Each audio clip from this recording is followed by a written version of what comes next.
Inabot na tayo ng alas 11 ng gabi.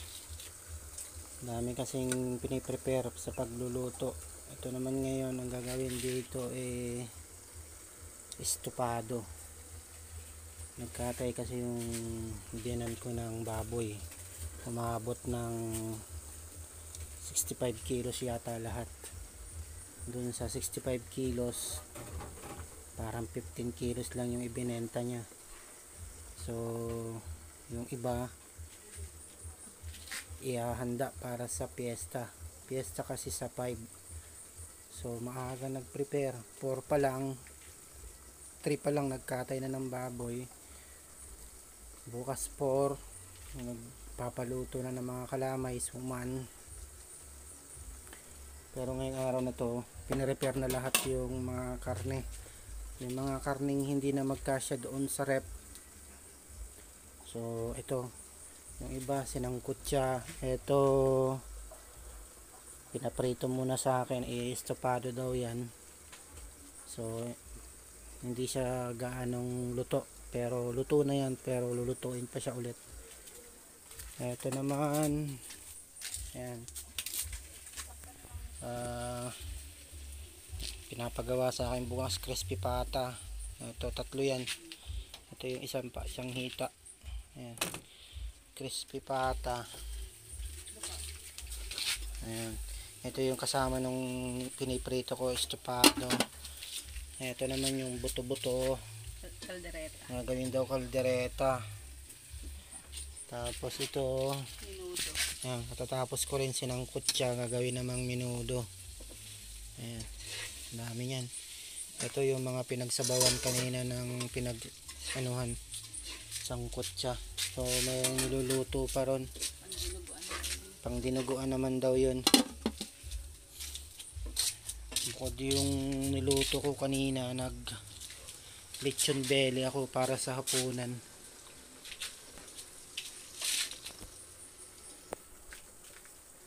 Kaya hindi ako nakasilip maghapon sa YouTube. Nandito kami nga pala, by the way, sa Quezon. Fiesta dito every June 5. So dumating kami dito May 28. So ilang araw na kami dito. Inaabot na kami ng alas 11 ng gabi. Nagkatay sila ng baboy kanina mga bandang alas 9, alas 10 ng umaga. Umalis muna ako kasi ayokong nakakarinig ng baboy na kinakatay. Naiiyak ako hindi ko alam kung bakit. Saka pag nakakita ako ng baboy na kinakatay, hindi ako nakakain. Kaya umaalis muna ako. Alis muna ako ng saglit kayo na isang oras. Pagdating ko, ayun, tinatadtad na yung baboy. Ayoko makitang kinakatay kasi.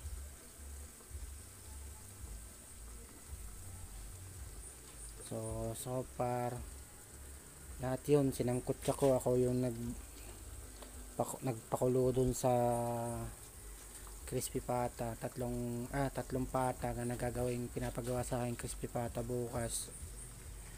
Ito naman estopado, hindi ko alam gawin yan, pero ito yung unang proseso daw, ipiprito muna.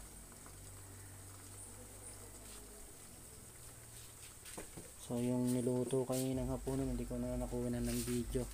Gumawa ako ng lechon belly, kulang 2 kilong lechon belly.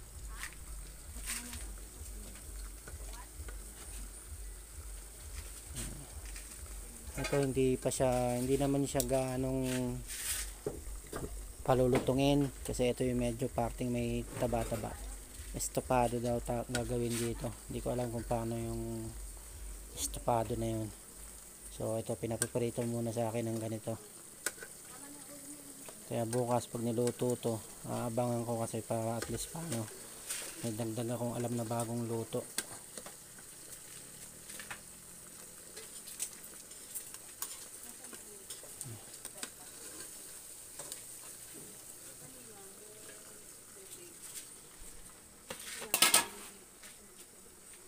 Ang pinagluluto namin dito, pinaglulutuan dito talaga ano pa, kasi magastos pag sa LPG.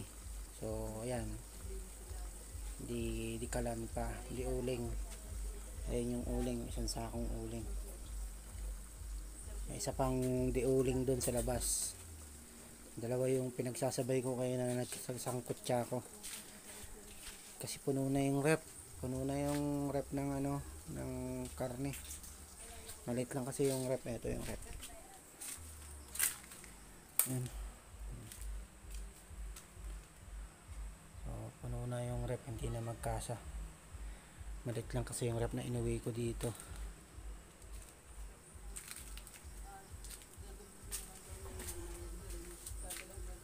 So, isang salang pa yan.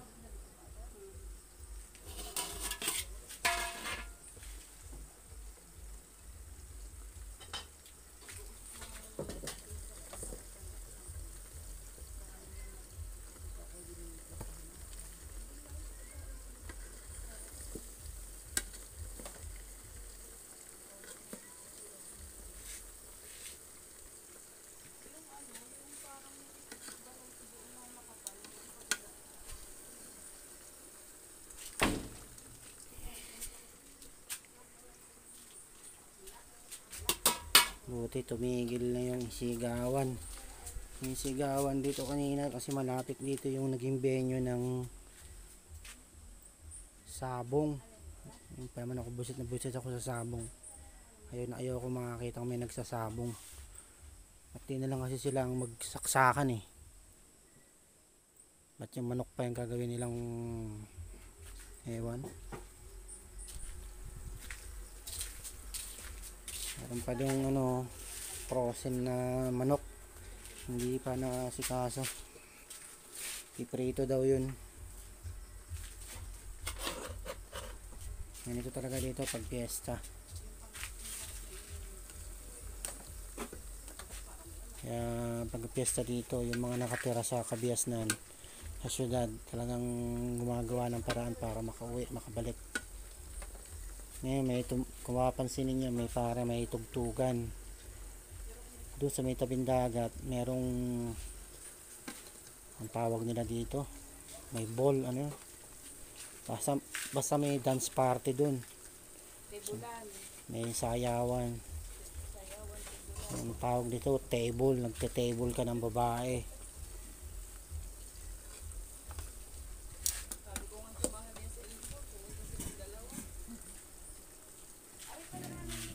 Hinanghili nyo ng ano dito. Papasok ka dun sa loob ng sayawan, kukuha ka ng table. So kung may mga kasama kang babae o lalaki, so ayun, kung kakilala mo yun na sa kabilang table, pwede mong iayain isayaw, kayo magsayaw, parang ganun.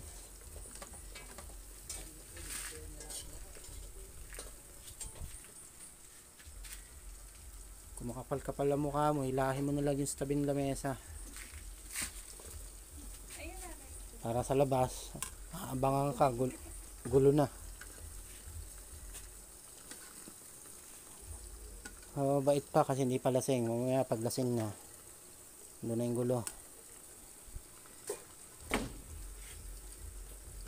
Ito na to.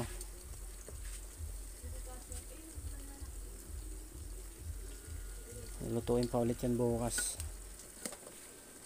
Estopado daw ang gagawin dyan. Ganyan daw talaga kalalaki ang hiwa niyan.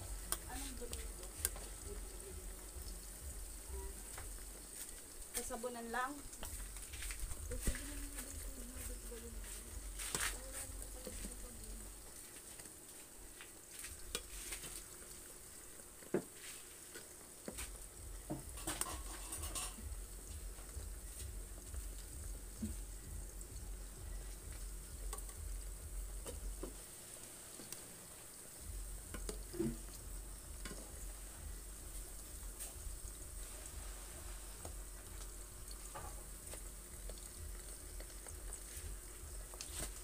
Ayan nga.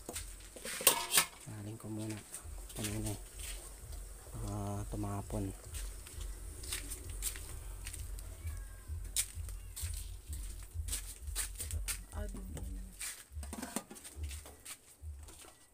Wala nang ibang sasalang, Nay. Ito na po 'yon. So, isang salang na lang po siguro.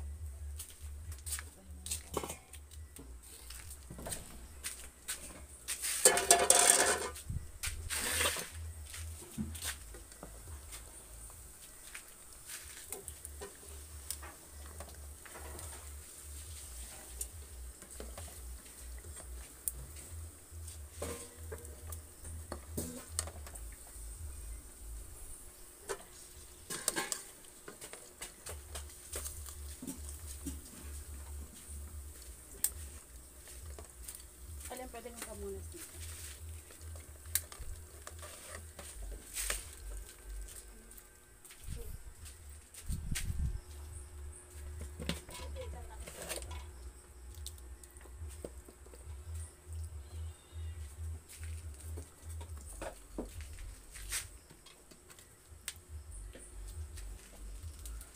Ilang salang pa yan? Ito na lang siguro. Isang salang na lang siguro to.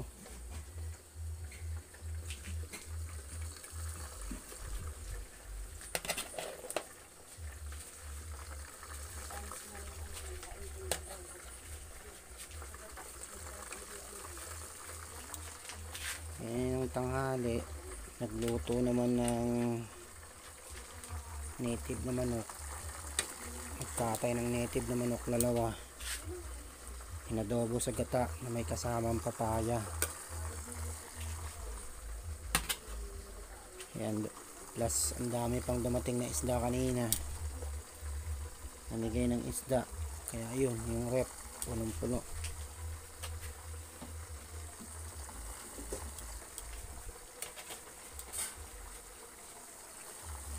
Kawawa yung mga naglako ng isda kanina, hindi nabili. Kasi yung bayaw ko nagdala dito ng isda bago dumating yung naglalako. Ay, kabayo. Naulog. Basa natin.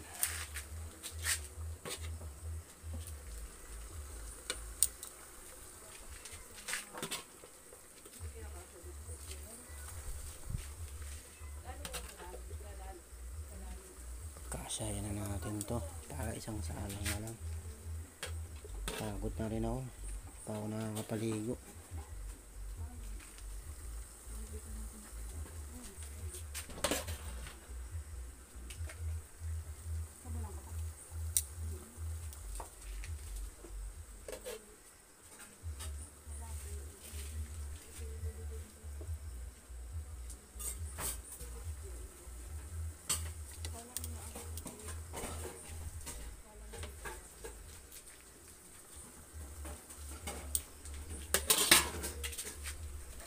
Gasa mo nga ito, isa na to. Naulog. Tanggalin mo yung buhangin.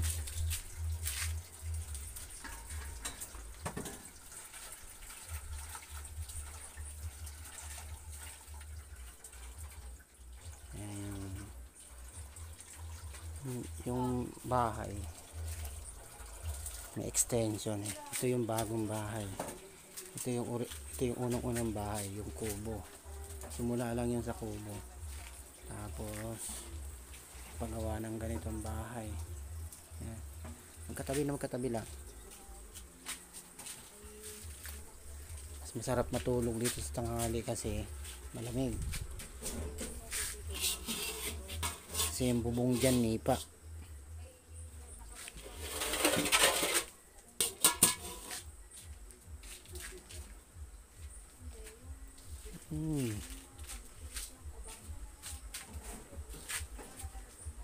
Kulang na yung uling. Nailang.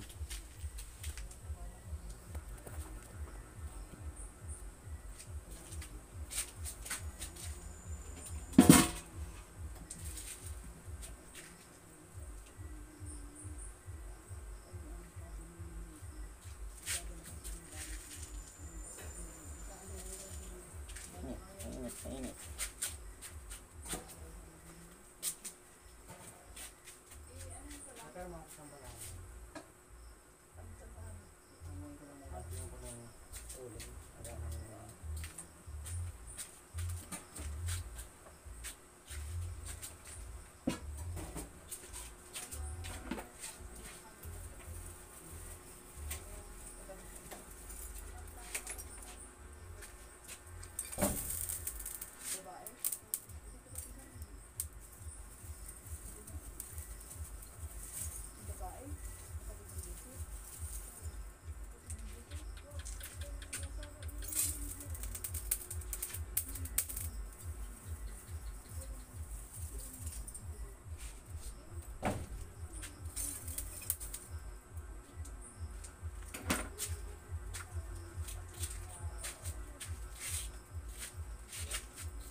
guys, ito na po yung last batch ng piniprito ko.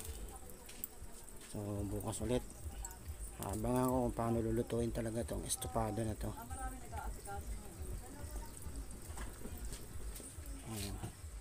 Ngayon yung lutuan namin dito, uling. Mahal kasi ang LPG dito.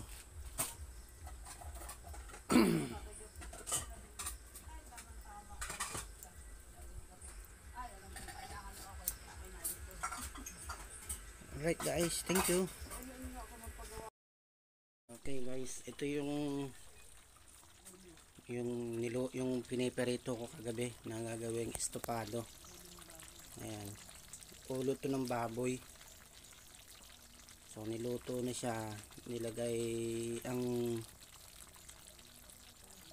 ano to na, toyo, suka, paminta, laurel, saka asukal. Saka nilagyan ng hinog na saba. Ayan na yung estopado.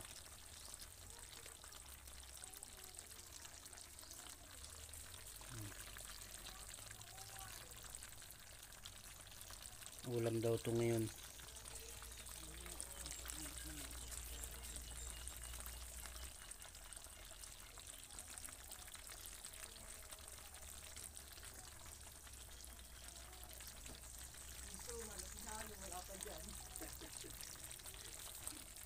Hindi pa nakukuha yung video na yun ng suman eh.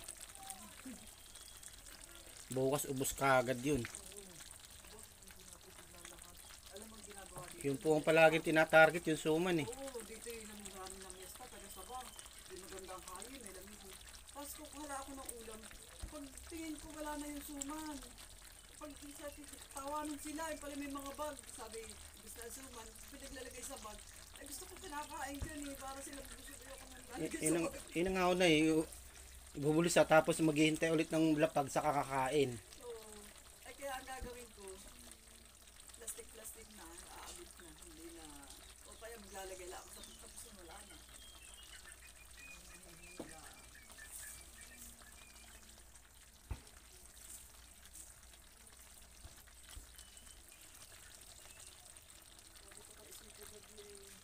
O nga na, hindi ba man nagsisil no? Sabi niya, papadala kayo 1 kilo. Oo, ay nabigyan ko na siya ng 1 kilo. Yung malunggay, yung malagkit. Sabi niya, babalik sa'yo. Ala ko kagabi na matawag, hindi pala. Ay, tumibol daw. Sabi ni Betty sila. Ayun, nalasing na. Nalimutan po, nalasing na. Sabi ni Betty, ay.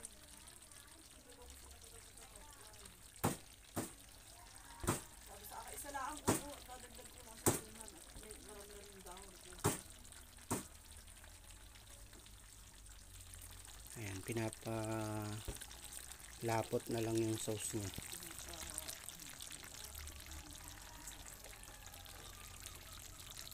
Kain na. Right. Ito namang niluluto ngayon. Yung niluluto ko. Suman. Nakapag isa lang na yung suman. Ay. Nakulo na siya.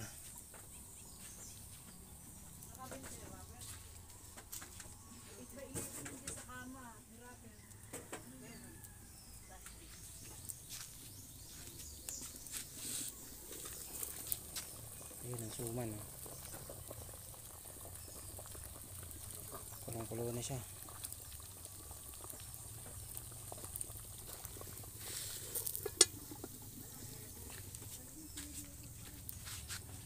Maraming tao sa kanila dito nila pakainin.